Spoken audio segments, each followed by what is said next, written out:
নবনাবা এইবিলাক না কিয় এইবিলাক মানুহে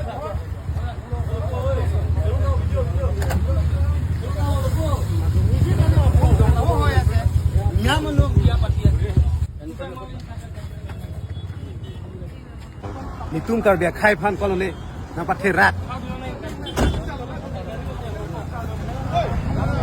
কি পৰে বনালে আপুনি কি পৰে হয় শুনাচোন ইয়াতে আপোনালোকৰ কেছে প্ৰেচিডেণ্ট ছেক্ৰেটাৰী কোনোবা আছে নে সেক্রেটারি আছে স্যার এফালে সেই আপোনালোকে দায়িত্ব এটা দিছে দেই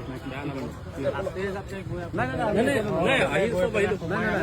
আমি ৰেছপন্সিবিলিটি লৈছো বেয়া হৈ যাব না নাই এতিয়া কোনোবা এজনে কিবা এটা ভুল কৰিছে ধৰি লওক তেখেতৰ লগতে আলোচনা কৰি সমাধান কৰিব পাৰে সেইটো আকৌ নালাগে দেই